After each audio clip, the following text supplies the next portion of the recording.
over misconduct. WAEC withdraws 2025 WASC results, orders candidates to recheck results. In a very recent development as well, Nafta discloses GMO not dangerous for Nigerians. Also, Syrup asks police to drop all charges against Shurare to be released immediately. JAMU APC Stakeholder discloses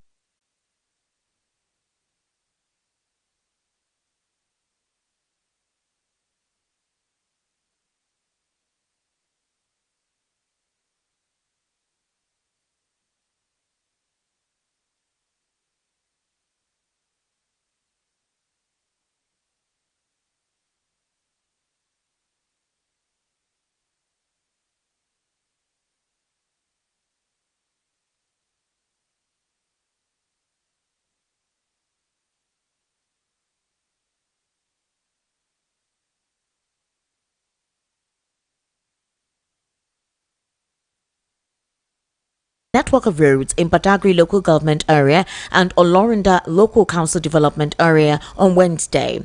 Addressing residents during the event, the governor commended them for their support in the last local government election and restated the administration's commitment to grassroots development.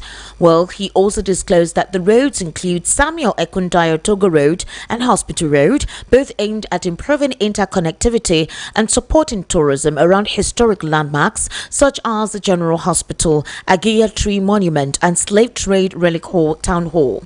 Speaking on the roads, the governor said Samuel Ekundayo Togo Road provides an alternative route to a section of the Lagos-Badagry Expressway connecting Badagry roundabout to Limca Ibereko.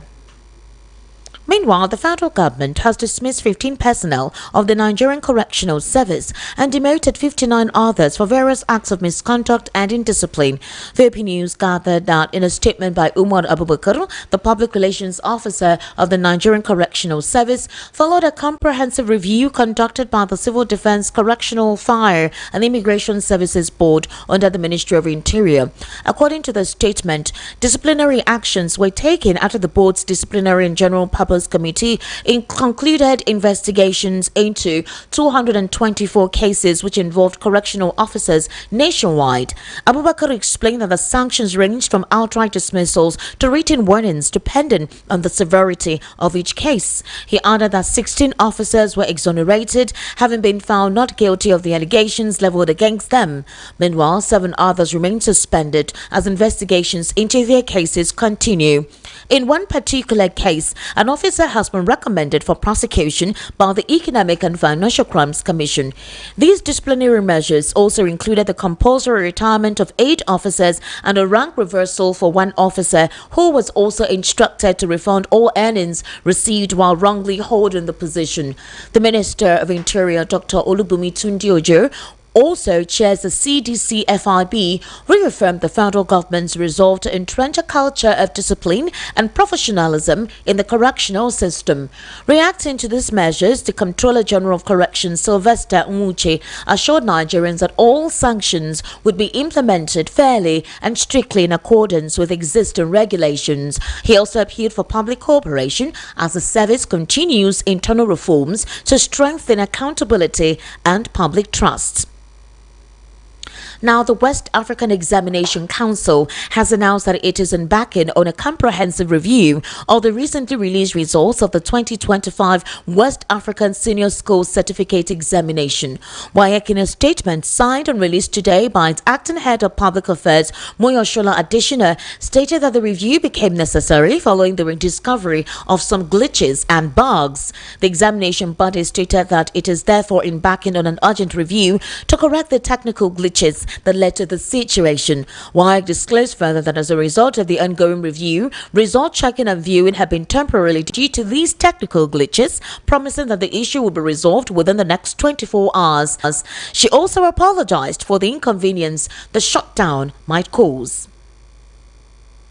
Now, the federal government, through the National Agency for Food and Drug Administration and Control, Nafta, has assured Nigerians that genetically modified organisms, GMOs, in food are safe for consumption, provided proper safety evaluations and labeling protocols are followed. Speaking during a live appearance on a monitored television program today, Nafta Director General Professor Mujishola Adeyeye said there is widespread misconception about GMOs, which often results in unnecessary public fear. Adeyeye, a professor of pharmaceuticals, emphasized that Nafta collaborates closely with the National Biosafety Management Agency to ensure that all genetically modified food items are adequately tested, certified safe before entering the Nigerian market. Adeyeye shared her personal approach to healthy food choices, advising Nigerians to pay attention to product labeling. According to her, food labeling gives consumers the power to make informed decisions, especially in distinguishing between organic and non-organic foods. She further explained that while NAFTA is responsible for approving food items for public consumption, it relies on technical inputs from NBMA before granting clearance. She also noted that other regulatory bodies at the state level have roles to play in monitoring food safety at local markets, but NAFTA's primary mandate remains quality control, safety verification, and certification of food and drugs. Her remarks comes amid growing public concerns about the quality of food items sold across markets in Nigeria, especially those believed to be genetically altered. Social media discourse and public commentary on the media have heightened scrutiny on food safety standards. Last month, the National Biotechnology Research and Development Agency also attempted to allay public fears about GMO products. Its Director General, Dr. Abdullahi Mustafa, said biotechnology remains vital to tackling Nigeria's food insecurity and agricultural challenges. Now, the Socio-Economic Rights and Accountability Project, SERAP, has demanded the immediate and unconditional release of former presidential candidate Omoyele Sowore, who was reportedly detained on Thursday. In a statement issued today, the group described the detention of the activist as a blatant violation of the Nigerian constitution. SERAP urged the Nigerian police to put an end to the persecution of Sowore, demanding the peaceful exercise of his human rights. SERAP maintained that Showore's detention constitutes arbitrary imprisonment and breach of the 1999 Constitution as amended and Nigeria's commitments under the African Charter on Human and People's Rights and the International Covenant on Civil and Political Rights. Moving on to the political scene, a chieftain of the All Progressives Congress and former Director General of the Nigerian Maritime Administration and Safety Agency, Bashir JAMU, has insisted that the former governor of Kaduna State, Nasir El-Rufai, remains a stakeholder of the ruling party despite speculations about his political alignment ahead of the 2027 general elections. JAMU made this known while addressing journalists in Kaduna today amid growing concerns that El-Rufai may be warming up to opposition parties such as the Social Democratic Party and the African Democratic Congress. According to JAMU, El-Rufai's political insight is still being sought by APC leaders despite his recent public statements about other parties. He said, "We still consult him. We seek his expertise, his knowledge and his advice. Forget the politics for a moment. This is about public service." He added that if El-Rufai were ever to withhold his counsel, God will ask him why. The APC stalwart likened El-Rufai to an inseparable part of Kaduna's political fabric, describing him as a political institution. Speaking on the strength of the ADC, which El-Rufai is rumored to be aligning with, JAMU dismissed it as a non-factor in Kaduna politics. JAMU argued that the real issue is whether any party El-Rufai joins could pose a legitimate threat to the APC's grip on power in the state.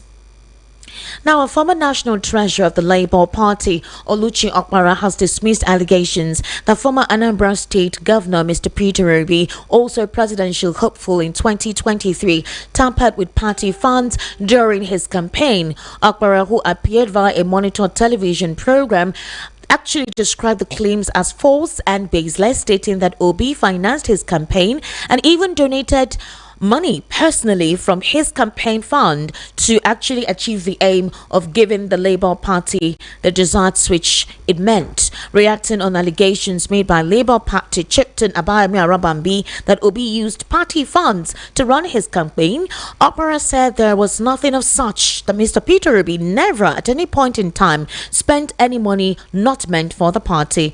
Let's take a very brief listen to her.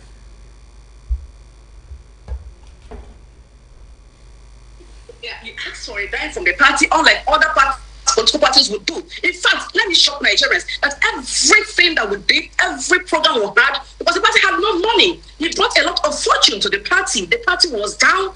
But it did not have anything at all. It was the influx of people, the grace that followed Mr. Peter Obi to Labour Party, that made us have a lot of finances to tackle all our debt. Because before Mr. Peter Obi came to the party was owing a lot of debt. We were running into debt. We could not pay salaries. We could not pay our lawyers. We could not pay our office at Gariki. Go to our former office at number 29 Okawe Street. We owed that man, the landlord, for over 2 years. We could not pay. We were only able to pay those things when Mr. Peter came into the party. So I'm wondering why people will sit and want to just make themselves very relevant by mentioning Mr. Peter Obi's name. Let me tell us here again that we are also able to move into a bigger apartment at Otako, all thanks to Mr. Peter Obi. Even though some persons, some police, we are now able to inflict the rent. We moved into a bigger office. We furnished out all those offices. We paid our debt. We paid our lawyers. We did everything needed of us to do. All thanks to Mr. Peter Obi, because a lot of people followed him to the party. Mr. Peter Obi paid everything due to him.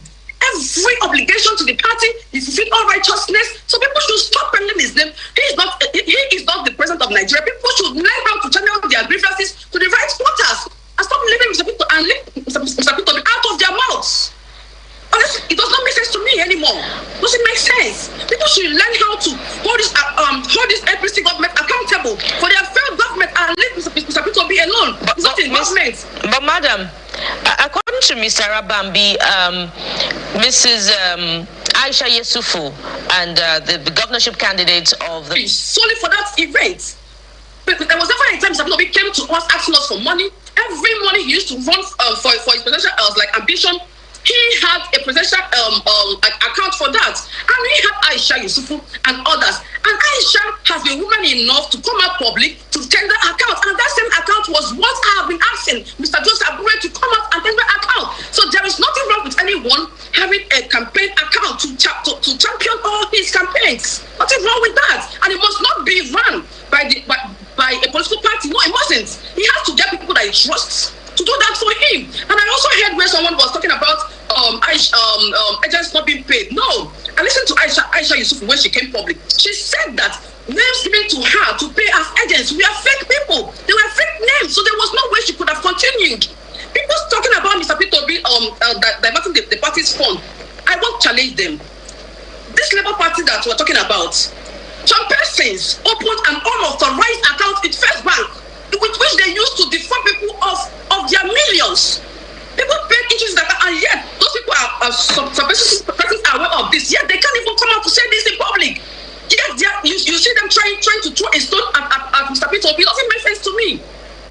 All right, that was Oluchi Okpara, and there she was actually reiterating monies being utilized and actually discounted and most other things that the factional publicity secretary Arabambi disclosed earlier via a Monitor television program. Meanwhile, while the political scene gets heated up back and forth between political principals and their supporters, an old video has emerged where former Rivers State Governor Donald Duke actually accuses President Bola Ahmed Tinubu of using his certificate, or rather his picture on his certificate. Let's take a very brief listen to him.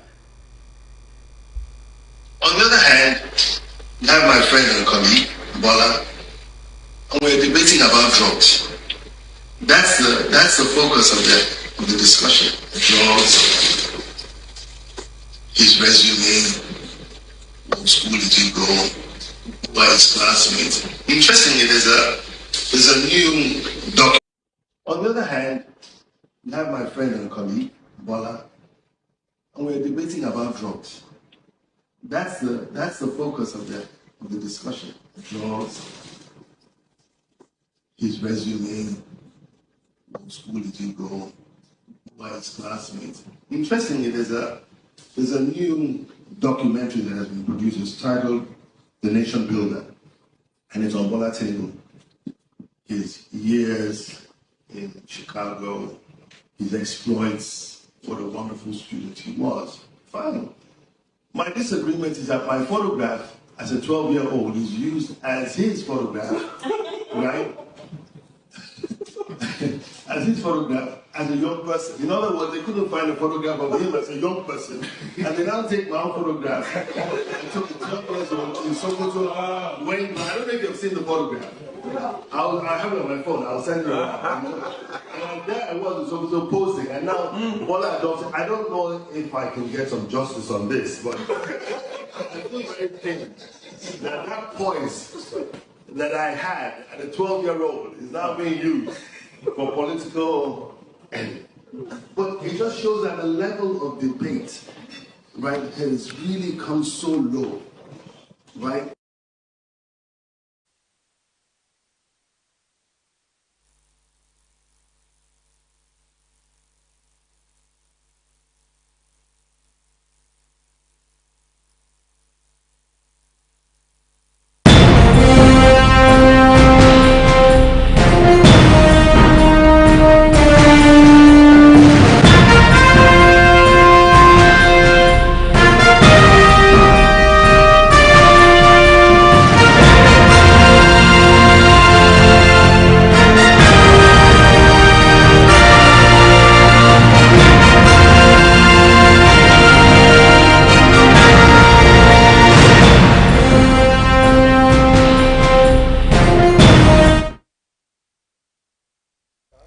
Yes, fine. Good evening and thank you for joining us, Mr. Elvis Elimehele. Welcome.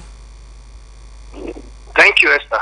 Mr. Elvis Elimehele, I don't understand what is going on with having glitches in sensitive sectors. You recall that it was not too long ago, JAMU came out to apologize to Nigerians for the situation with their network where there was a glitch. You remember that a particular student committed suicide, and that was based on outcry from the student on a particular educationist called Alex Onya, who was giving updates on social media known as X, particularly platform on social media known as X, where he was updating that there is something wrong with the JAM website, that the results coming out is not tallying, and that was where JAM had to actually do what you call an introspection in-house, and that was where they realized that there was a glitch or something actually happened. You saw the entire huddle that caused. Now WAEC is coming to tell us after the release result, the same complaint again came out on social media, and that was where they had to shut down their website, and they complained that there were glitches and bugs.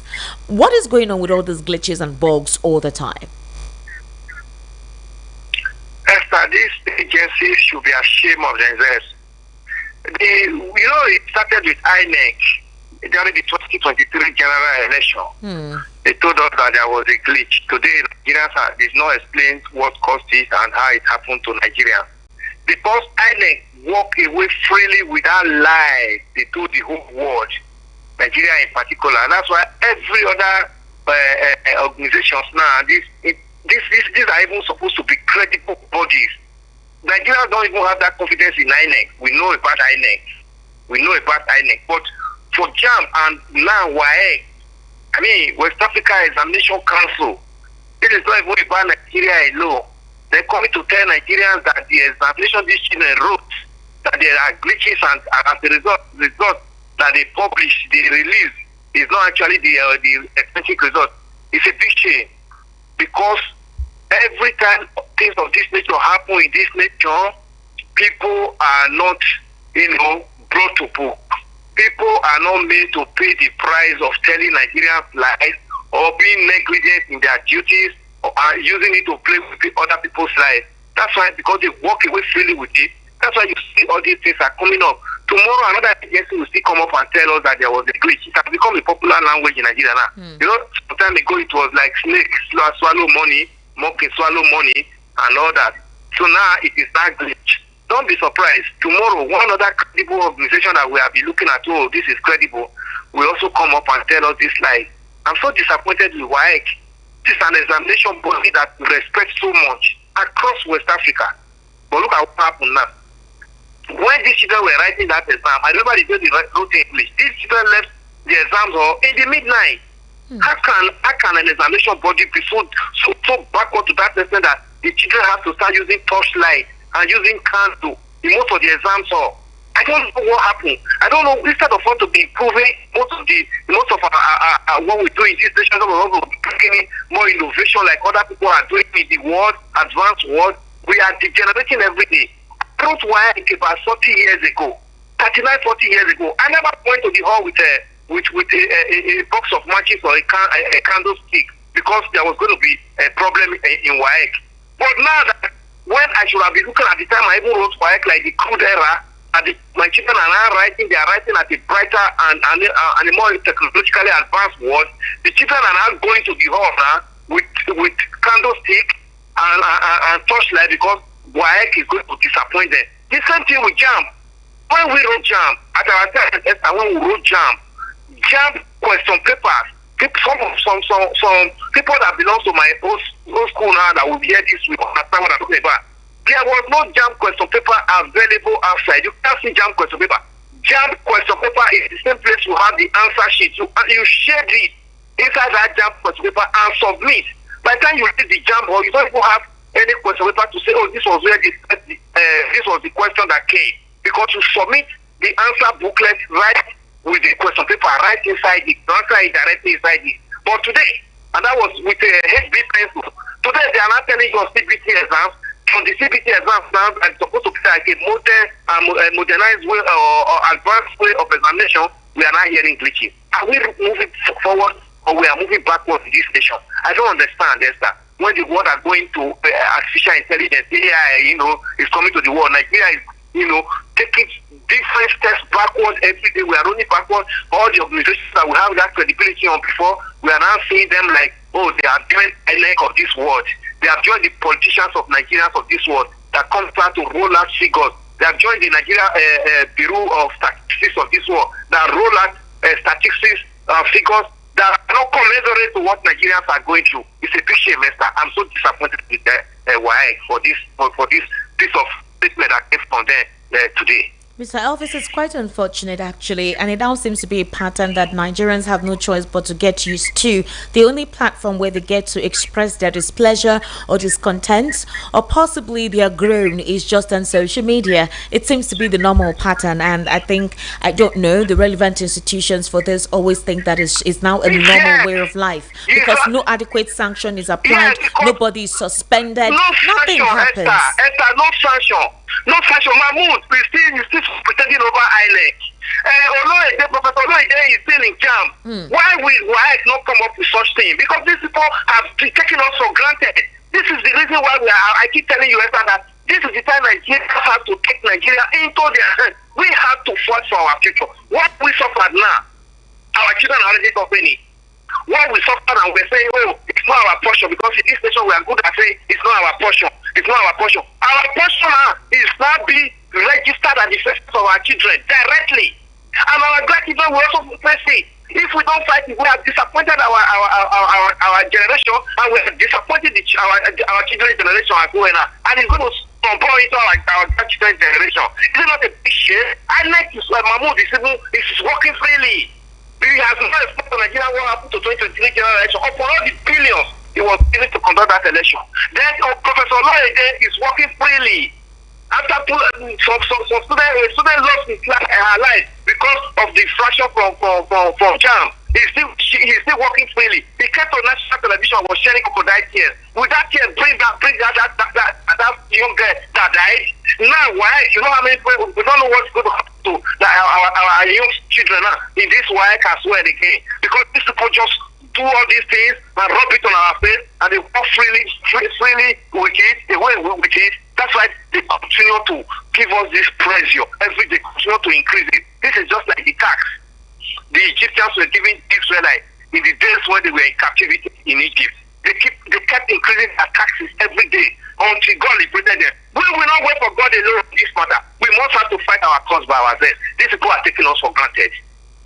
All right, Mr. Elvis Elimihele, quite interesting. Remember that 2 days ago, right on the evening rush, yes, we talked about the GMO thing. We talked about the disadvantage, how it has kind of demarketed our soil and our produce. Some of our produce and organic items that used to be a major source of internally generated revenue, especially through exports. We can no longer export them. We're now importing them. Nafta has told us there's nothing wrong with GMOs, that they're working with the National Biosafety Agency, and that normally there is a synergy between them. That the only important thing is that Nigerians should make conscious of checking labels on certain consumables, the labels that distinguishes between the organic and non-organic or genetically modified foods. So if NAFTA is telling us this is okay, what should we do if we've been hearing different warnings and fears about genetically enhanced food items?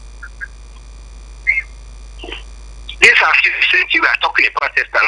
The same negligence and infraction that we've seen in the organizations, agencies we just mentioned now, is also coming into this. Why would NAFTA be telling Nigerians that GMO food is good for us, when even the people who originated it are now running away from it? They are now NAFTA is telling us because they want to make Nigeria a thriving market for those organizations, foreign organizations abroad now, because somebody is there now who is benefiting from it. Remember some years ago, Madueke wanted to bring bicycle back to this nation. He brought bicycle to the National Assembly during President Obasanjo's regime because he was going to be an ambassador to a rally company that was making that makes bicycle. He was going to be an ambassador and know every bicycle that will be sold in Nigeria will have some percentage. But this slide, Nigeria said no. Our mates are not talking about bicycle. If you want to do exercise, we know what to do. That dummy he was trying to say to us died.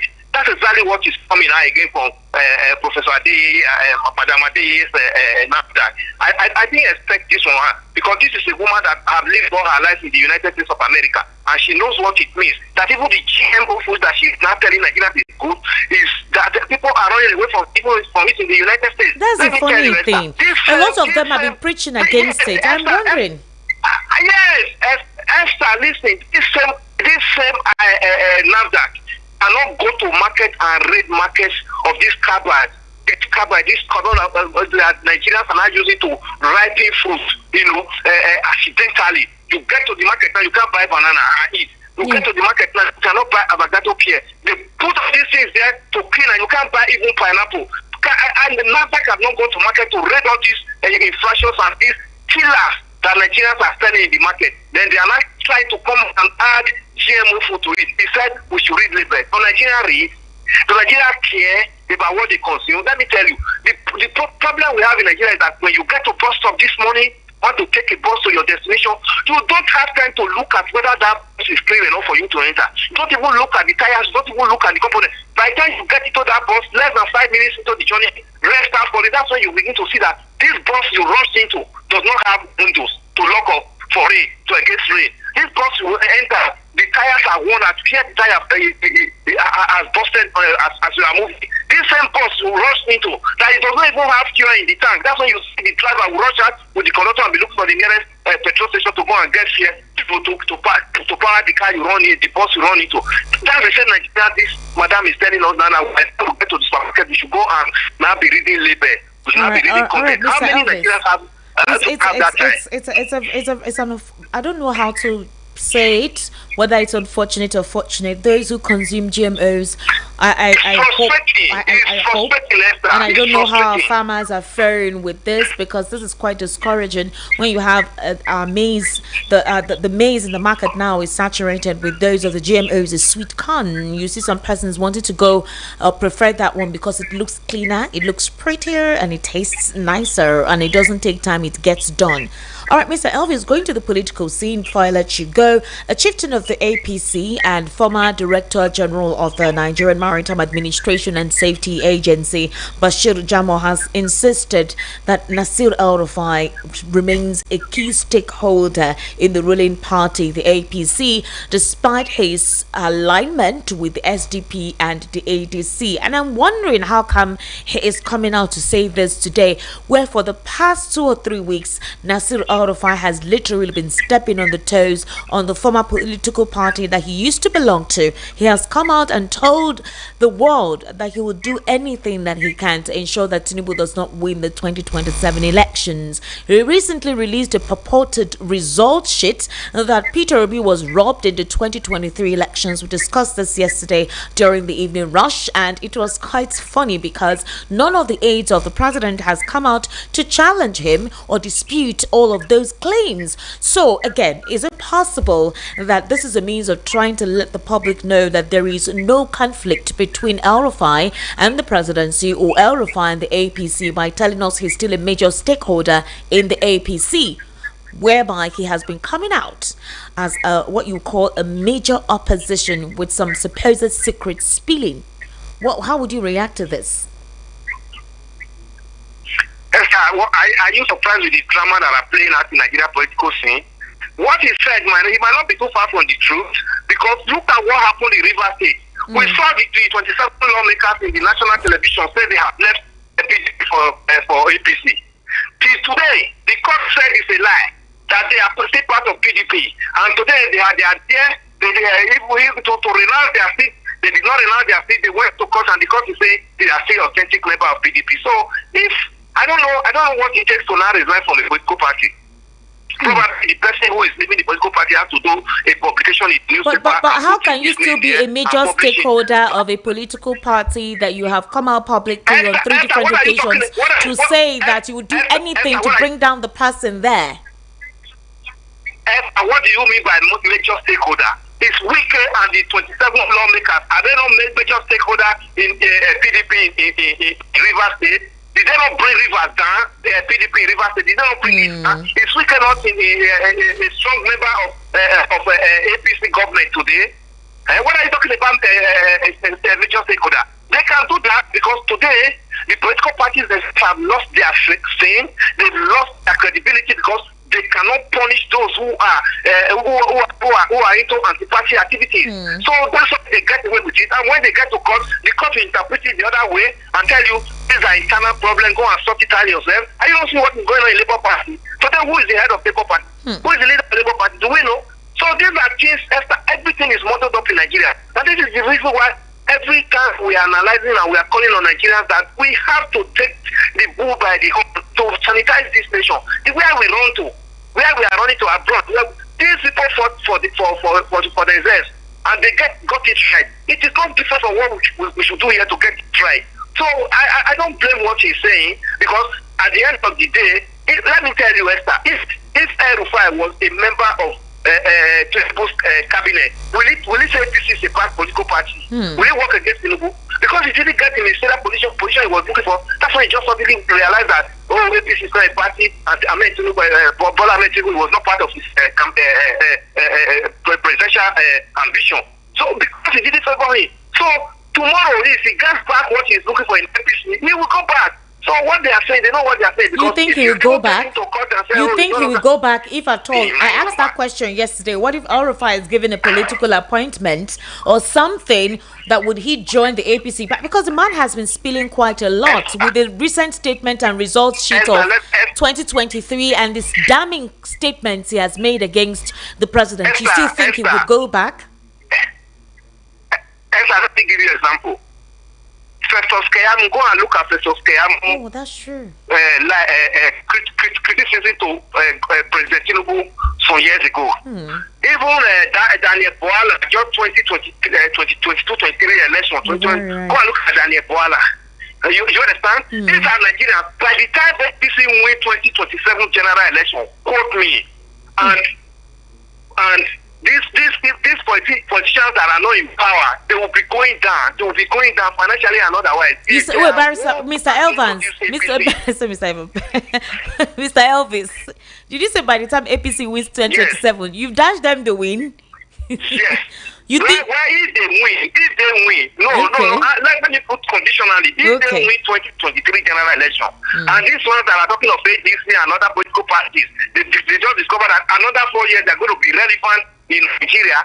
If they have any little carrot dangled at them, you will see all of them. And by that time, we'll be analyzing what they are saying now against the APC and Tinubu's government. That's going to mark it. So don't believe in any Nigerian politician. If it is sweet for them, they ride on with it. By the time it's no longer sweet for them, they are looking for how to get back. Can you ever believe that Daniel Boala will be part of Tinubu's spokesperson today? Can you ever believe it? Can you ever believe that Festus Keyamo will be part of Tinubu's spokesperson today? Go and read all that Festus Keyamo wrote about Tinubu when Tinubu was not yet in government. So don't just look at what is like going on around El-Rufai. El-Rufai is no more as somebody who speaks from both sides of the mouth. Many Nigerians who believe in El-Rufai, I think that's they don't even true. So in 2023, when he was asked questions about Peter Obi, he said he's a Nollywood actor. He doesn't think he could have any form of, vote at the time. So yeah, they're all politicians, like you said. The same El-Rufai made a statement that Peter Obi was just a Nollywood actor. He was acting a script or something.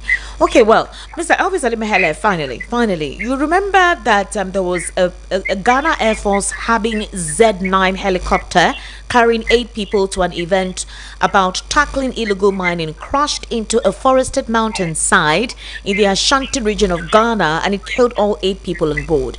Now, there have been conspiracy theories that came out of it about illegal mining.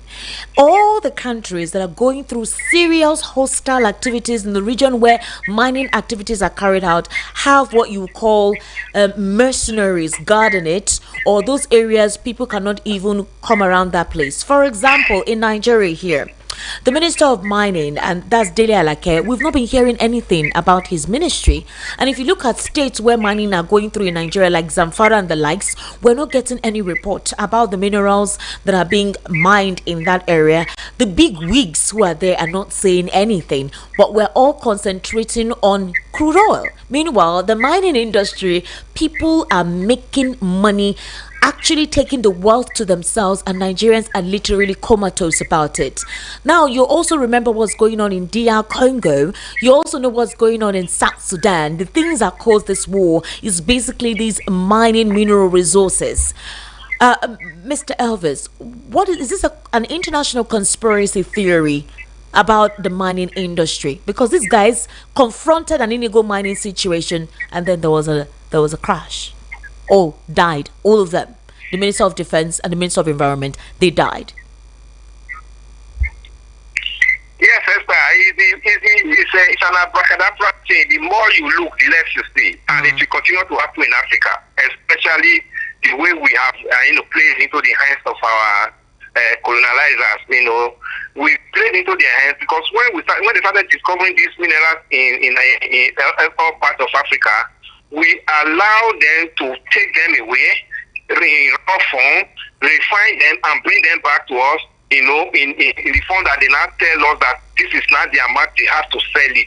We sell it to them cheaply, and when they are bringing it back, they now come and refine it and bring it to us and put a price tag on it that, everybody will not begin to rush it because we want to be like that. That's number one. Number two, everybody, all the politicians that are in Nigeria or wherever, even across Africa, they know why these things are trending. Because you can't get a rebel leader. Have you asked how these rebel leaders finance these boys that they give guns to? Most of these things, these are international politics, Esther, to weaken the economy of that country.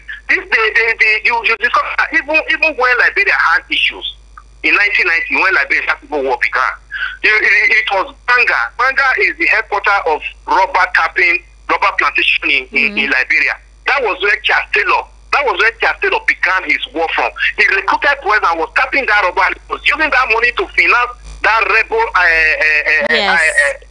attitude towards the government of Liberia. So every rebel leader look at where the mineral is coming from, where he will tap into it and use it to destabilize the economy of that government. So that when the government is fighting war, the government is fighting terrorism, they will not even remember that there is something of that nature. That's what you see in Zamfara State. 38 were slaughtered last week. 20 were taken away 2 days ago. 20 women were taken away 2 days ago. Yes. Today nobody has said the party. The killing continues. Major Mustafa, former security advisor to the late Abacha, told us that Abacha told us that the problem in Borno State is also problem of mining and mineral resources. But there is a type of sand they have in Borno State that is even being exported. The video is everywhere. Then look at what is happening in part of the whole of northwest, across northwest. All the minerals that are coming from Zamfara, northwest, they are not part of. Yes, Zamfara is one of the places in northwest. They are not part of what is being used, to to talk preferential allocation for this nation. When we are putting budget in this nation, we only remember oil. Yes. The rest have been mined illegally. They have been mined illegally, and every time we have a minister for mines. And the minister, by the time he comes in, Dele used to be so. He used to be so vocal. All of a sudden, we're not hearing anything about him. We're not hearing anything about the mining industry. Nothing. Forget about it. Yes, by the time the minister comes in, he's quartered into it. As soon as he's getting his own share, he plays down on it. Like when the time that day he brought some goods to come and show the president in Aso Rock. You remember it was celebrated. Why is it that that gold that he came to tell the president, we have not been told that there is a gold refining industry in Nigeria where the gold we get in Nigeria is refined here, then we can now also sell it abroad. Why do we have to sell our raw material, our minerals raw abroad? We harvest cocoa here, then we sell it abroad, then they bring chocolate for us, they put a price tag in chocolate, then we go and buy it. Look at even our baby that went, the whole Africa was celebrating when South Sudan got independence in 2011. Everybody was like, oh, thank God, the Darfur war and all that going to go. This is a country that is rich in oil. Today, the international community have destabilized that nation since 2011. The country defense today, they are fighting civil war because they know that if they allow that country to fester with the mineral they have, they will also be they'll be competing with them. So when African leaders don't look at their problems, they don't look at what is happening to their citizens as problems. These are some of the things that you see that is bringing it up. The young man, the young Traore, the Captain Traore in Burkina Faso that say that the young man in Burkina Faso that say, no, I want to get Burkina Faso out of the hands of these terrorists. The so-called, I call them terrorists, not this foreign, this colonizers.